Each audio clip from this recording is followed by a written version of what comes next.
নমস্কার।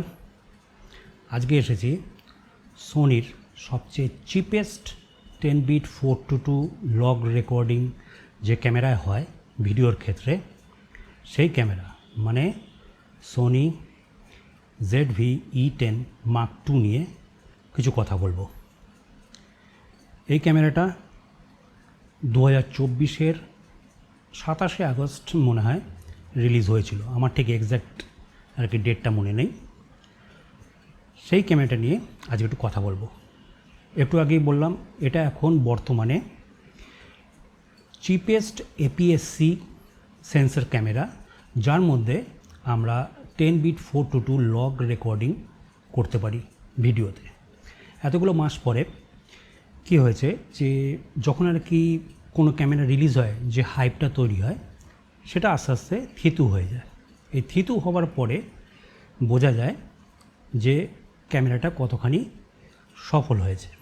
আজকে আমি এই ক্যামেরাটা কম্পেয়ার করব এটার আগের ভার্সন Mark I যেটা আছে ZV-E10 Mark I, আর কিছুটা কম্পেয়ার করব নিকনের একই লেভেলে যে ক্যামেরাটা আছে Z50 Mark II এইটার সাথে। প্রথমে এর মধ্যে কী আমরা পাচ্ছি সেগুলো একটুখানি দেখে নেওয়া যাক।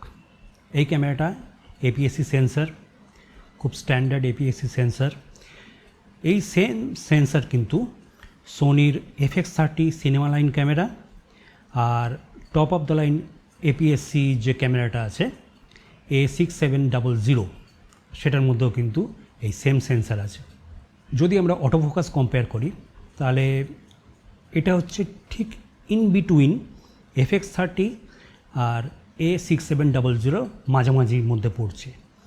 FX30 থেকে এটা কিন্তু অটোফোকাসে অনেক বেটার, আবার A6700 থেকে একটু নিচে পড়ছে। A6700তে কিন্তু AI অটোফোকাস আছে, যেটা কিন্তু দুর্দান্ত। ZV-E1, A6700, A7C2 এই ক্যামেরাগুলোর মধ্যে কিন্তু এই AI অটোফোকাস যেটা নতুন আর কি রিলিজ হয়েছে সোনির আর কি ক্যামেরার ক্ষেত্রে, সেটা রয়েছে। এবারে আসি স্টেবিলাইজেশনের ক্ষেত্রে। একদম প্রথমেই বলে রাখি এই ক্যামেরাটার মধ্যে কিন্তু ইন বডি ইমেজ স্টেবিলাইজেশন বলে কিচ্ছু নেই।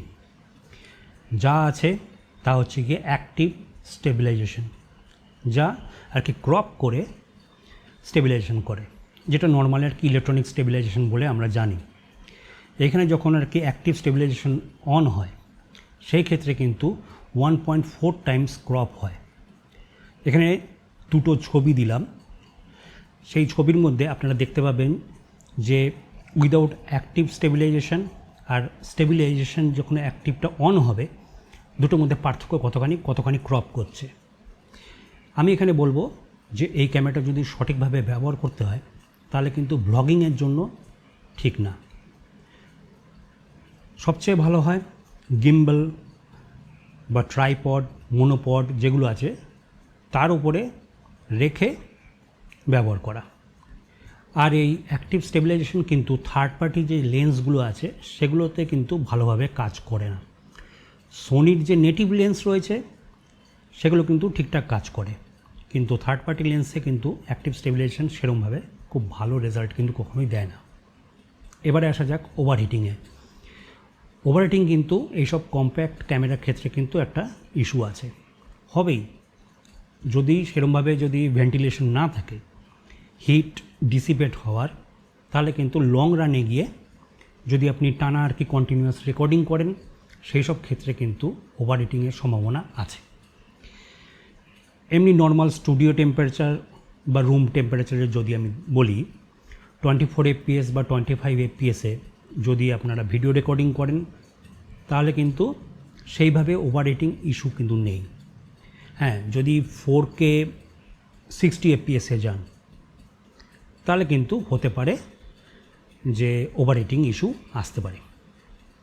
আর ব্যাটারির দিক দিয়ে দেখতে গেলে FZ100 ব্যাটারি ইউজ করছে, যেটা কিন্তু দুর্দান্ত। সোনির বেস্ট ব্যাটারি, খুব দুর্দান্ত লঞ্জিভিটি, বিশেষ করে সারা দিন আপনি ইউজ করুন। একটা ব্যাটারিতে বা এক্সট্রা যদি আর একটা ব্যাটারি রাখেন তাতে কিন্তু আপনার ভিডিও রেকর্ডিং, স্টিল ছবি মানে মন ভরে আপনি রেকর্ড করতে পারবেন। আর এর মধ্যে আর একটা জিনিস আছে, সেটা হচ্ছে কি ভার্টিক্যাল রেকর্ডিং। আপনি ভার্টিক্যাল পোজ করে খুব ভালোভাবে রেকর্ডিং করতে পারবেন। আর যেহেতু স্ক্রিনটা হচ্ছে গিয়ে পুরোপুরি আর কি টাচ স্ক্রিন, সমস্ত কিছু স্ক্রিনের থেকে আপনি কন্ট্রোল করতে পারবেন। এবারে আসা যাক অরিজিনাল ZV-E10 Mark 1 সাথে একটা তুলনা করা যাক। যদি ভিডিও স্পেক্সের দিক দিয়ে তুলনা করি তাহলে কিন্তু Mark 2 অনেক অনেক এগিয়ে।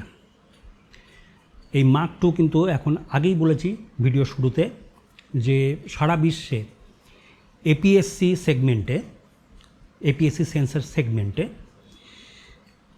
সবচেয়ে চিপেস্ট ক্যামেরা, যেখানে ভিডিওতে আপনি 10 বিট 4:2 লগ রেকর্ডিং পাবেন। শুধু লগই নয়, যে কোনো রকম ফরম্যাটের মধ্যে, মনে করুন যে আপনি যদি স্ট্যান্ডার্ড ফরম্যাট ইউজ করছেন, স্ট্যান্ডার্ড কালার প্রোফাইল দিয়ে, সেখানেও কিন্তু আপনি 10 বিট 4:2 পাবেন, যা বিশ্বে এই সেগমেন্টের মধ্যে আর কোনো ক্যামেরাই নেই।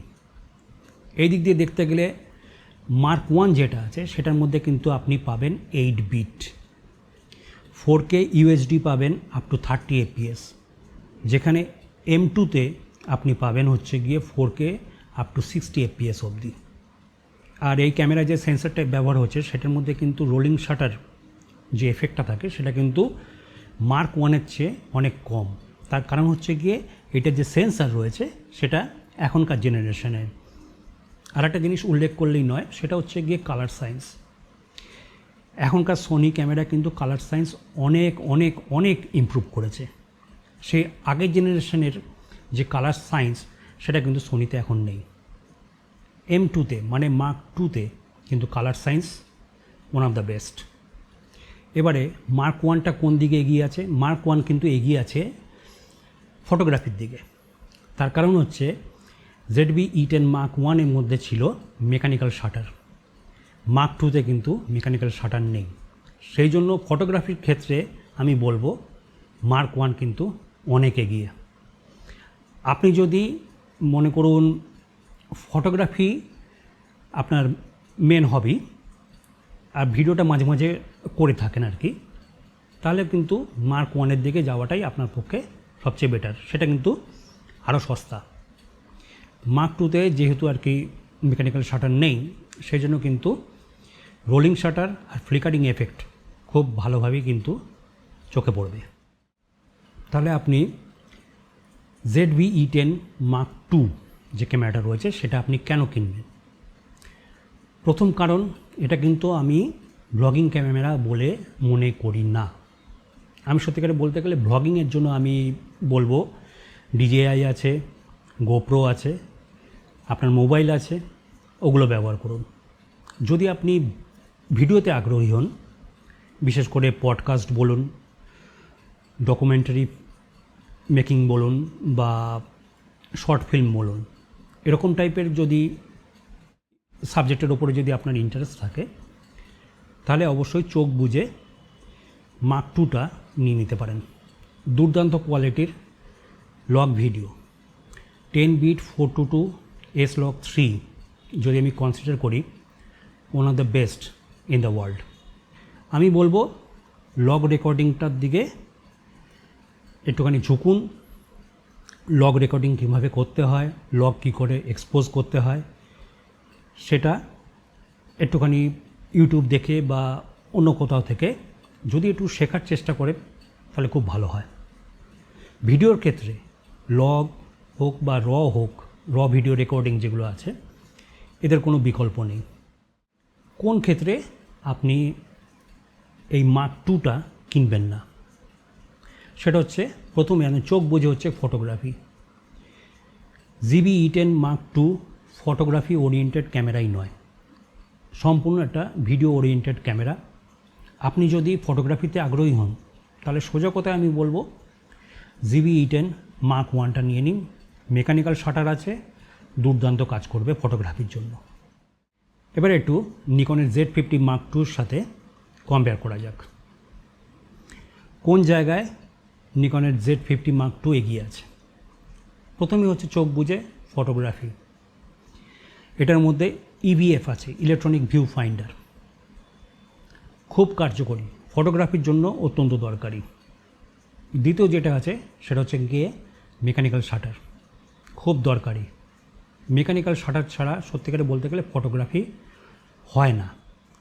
হ্যাঁ, খুব হাই স্পিড যদি সেন্সার থাকে সেই ক্ষেত্রে হয়, যেরকম Z9, Z8 এগুলো খুব হাই স্পিড সেন্সার, এখানে মেকানিক্যাল শাটারের সেরকমভাবে কোনো দরকার হয় না, বা গ্লোবাল শাটার। এর জন্য কিন্তু আপনাকে বেশ ভালো রকম খরচা করতে হবে। সস্তায় যদি দেখতে চান আর আপনার যদি ফটোগ্রাফি প্রায়োরিটি হয়, Z50 Mark II খুব দরকারি। মেগাপিক্সেল কাউন্টে যদি আমি দেখি তাহলে Z50 Mark II হচ্ছে গিয়ে 20.9 মেগাপিক্সেল, আর অন্যদিকে ZV-E10 Mark II হচ্ছে গিয়ে 26 মেগাপিক্সেল। এই জায়গায় হয়তো জিতছে, কিন্তু আমি আগেই বলেছি ফটোগ্রাফির জন্য কিন্তু মেকানিক্যাল শাটার আর ইভিএফ খুব দরকারি।